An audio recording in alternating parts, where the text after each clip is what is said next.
lang kami sa Uzdelek. Inom lang muna siya ng lemon. And ako naman, nag-order lang ako ng hot chocolate. Habang nag-e-edit ako.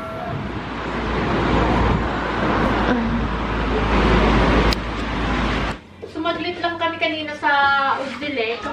Kasi ang akala ni Gunner is marami akong bibilin na grocery para sa pagdatingan ng ate ko.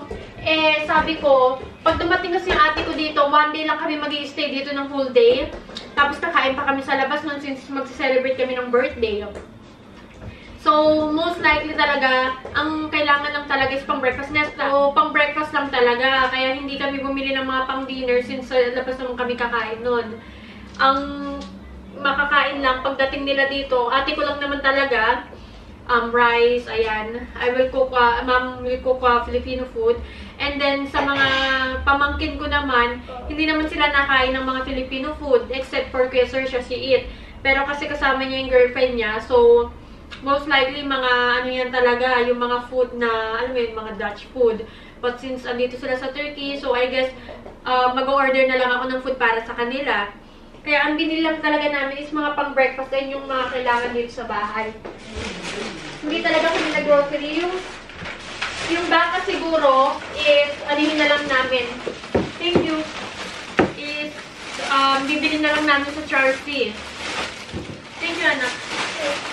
Bumili ako nito. Meron na sila. Ma, meron na silang ano, patis.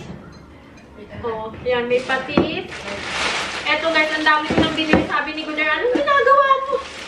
Kasi bihira lang ako makakita ng ganda. Yung favorite namin to. Cheetos na maanghang. Ayan. 1, 2, 3. 4. Tapos, eto, cereal. Yung spaghetti sauce. Gusto ko sana mag-spaghetti sauce, guys. Kaya lang kasi, nung pumunta yung ate ko sa France, and ang nilutuan ko sila ng spaghetti, pamangkin ko, hindi pala sila sanay sa spaghetti ng Filipino, yung matamis ba, creamy spaghetti. Kaya parang hindi sila sanay. So, bumili lang ako just in case ba. Ayan. Ito yung chocolate, pang snack-snack. Oreo. Ito yung pang breakfast. And then this one. Recently ko lang ito natikman eh. Nasarapan ako sa kanya, guys. Patikimin natin sa kanila yan. Nutella. At saka hot chocolate. So, ay, chocolate powder. Ayun lang. Ayun lang yung binili namin yun. And bumili din kami nito. Yung, ano ko, Ashure. Kasi ano to eh. Anong tawag nito? Alam ni Gunnar na favorite ko to. And nung nakita niya sa cashier, sabi niya gano'n. Ay! Kumbaga sa ating mga Pilipino pa. Naku, patay. Favorite ng asawa ko yan. So, ang ginawa niya, binili niya pala ako. Meron akong pinapanood na Turkish na palabas. And siguro, alam niyo yung palabas na yun. It's a Magnificent Century. And I don't know why, but I'm so affected with what happened to Mustafa.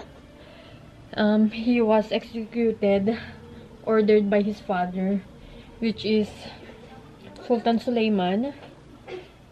And, iyak ako ng iyak. Ang sakit sa puso, guys, promise. Ay, kakasampay lang pala nito. Kakasampay lang pala. So, ang sakit niya talaga sa puso, promise. Kaya, I don't know if I'm still going to watch it.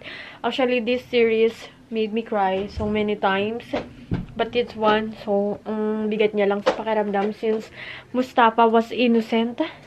But, yeah, sabi nga ni Gunnar, my love, ang tagal na nun. 5 years ago nang nakakalipas yun. Ito na yung gamit ni Barbie. Mommy, I put here, but I see this kasya to sa akin.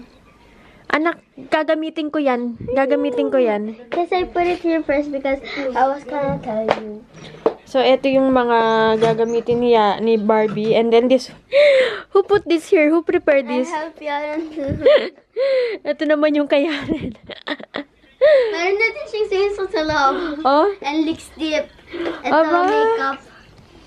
Aba, may mga makeup pa din. Tingnan nyo naman, oh. May mga makeup pa. Tingnan nga natin kung ano yung nandito. Ano kaya dun? dun? Saan ko ilalagay yung shoes ko?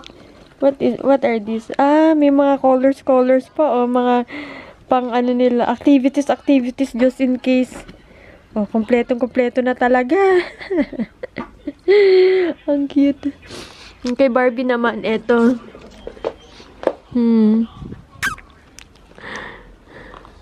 I will fun 18, in Mag-i-impake na din ako ngayon. Slowly. Hindi. Unahin ko muna yung sa mga bata. Kasi yung sa mga bata, ready na yung mga damit nila. Ayan. So, para hindi na tayo mapuno. Eh, bala ko kasi, tigi-isa na sila na mga gamit. Ay, mga bag. Like, kay Nesta, meron siyang sariling maleta niya. Kay Barbie din, kay Yaren din. Para, alam mo yun, alam na nila kung saan nila kukunin yung gamit nila. Since, iba-iba kami ng kwarto doon. Dahil nga marami kami, so, alam mo yung kalat-kalat yung mga kwarto namin. Kaya, ang mangyayari, siguro, I have to get yung maleta dun sa taas and give it to Nesta. Ayun na yung maleta dun. Hindi ko muna ikukunin yun kasi mahirap kunin yun eh. Tignan muna natin yun dun sa kwarto. Sa kabilang kwarto kasi dito may mga maleta dito na mga walang laman. Titignan natin kung ito like... Kasi naman ng maleta ko, mami, ito. You should bring this, right? Oh yeah, mabuti nakita mo yan. Hanap ko yun. Ito. Yes. In the... Ito yung kay Nesta, guys. And... ito naman yung mga damit niya. Ito yung mga damit ni Nesta. Bilangin muna natin kung ilan ba. Mga lukot-lukot pa nga. Gusto ko sana magdala ng plancha eh. Pero baka may plancha din sa pupuntahan namin. Or baka magdala na lang siguro ako just to be sure. But anyway, this one po. 1, 2, 3,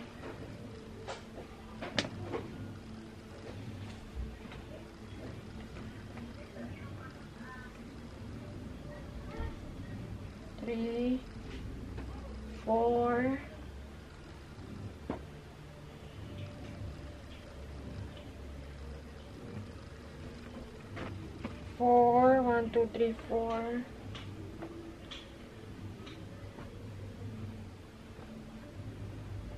5,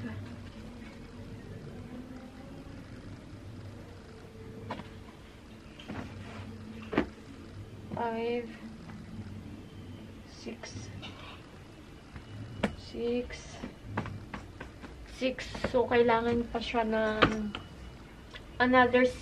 Kompleto ko na yung mga damit ni Nesta. And yung mga pang football niya is gusto niya ring dalhin. But mag-iiwan muna ako. So, maglagay na tayo dito. Igaganto ko na lang ng as is para madali niyang kunin. Ayan.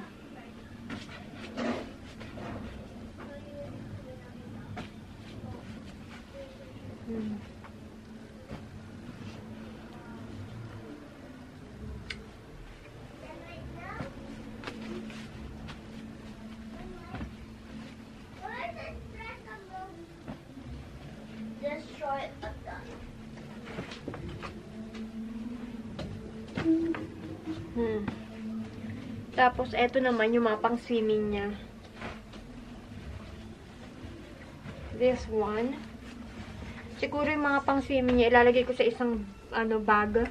Kasama niya na dun yung mga undies niya. And then, socks. Tapos, ano pa bang mailalagay dito? Sarili niyang towel. And, what else? Ayun lang. So, may space pa siya. Which is good. Kasi para, alam mo yun, isasalpak namin. Just in case. And also, yung shoes niya pala. So, saktong-sakto lang dito. May space pa. Nakaka-stress. At the same time is, masaya ka, excited ka magbakasyon. Nakaka-stress kasi bakit? Ang dami ba niligpitin? Oh my goodness. But anyway, Ate Barbie, you put here yung mga mo. mga swimsuit. This is where you put the swimsuit. Don't Teka. touch. Tapos you fold it properly. Nakaset na ako ng mga damit nila Barbie. Ito. Like ito, ayan. That's okay, that's enough na.